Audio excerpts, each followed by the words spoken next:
ដែរមិនគួរមកទឹកចិត្តចាប់យ៉ាងនេះគ្មានអ្នកណាដឹងតែខ្ញុំជួយចាប់ប៉ុណ្ណាទេបងយកចំណាបងមិនដឹងតែខ្ញុំជួយចាប់រឿងអីទេបងប្អូនទាំងអស់ក៏ខ្ញុំមិនដឹងតែខ្ញុំជួយចាប់រឿងអីដែរ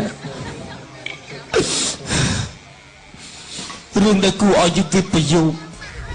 នៅក្នុងបារមួយខ្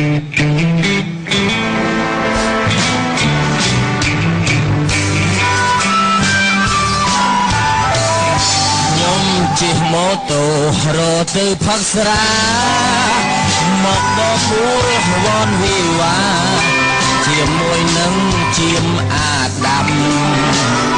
ថាខ្ញុំខូចចិត្តគិតចង់ទៅផឹកស្រាថ្នាំ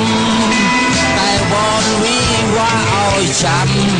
បើខំពីរំភៀងក្តីចុះ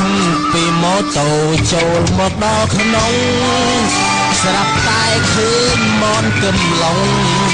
កំពុងអង្គុយអោបស្រី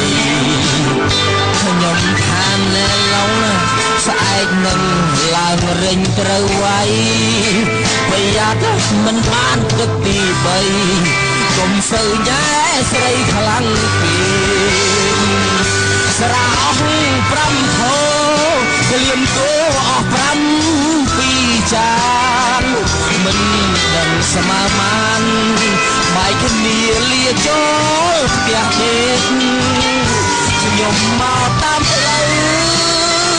ជួបស្រីស្អាតពេកបបួលនាងទៅដេកស្អែកឡើងលួចមកតឯងបាត់មិនគួរត្រូវថ្នាំមនុស្សស្រីឬជាមកជុំអោបវ៉ាន់វីវ៉ាថាបងខ្ញុំពីបាក់ចិត្តខ្លាចគេដល់ផ្ទះប្រពន្ធគេដឹងកាប់ពិតបើសិនជា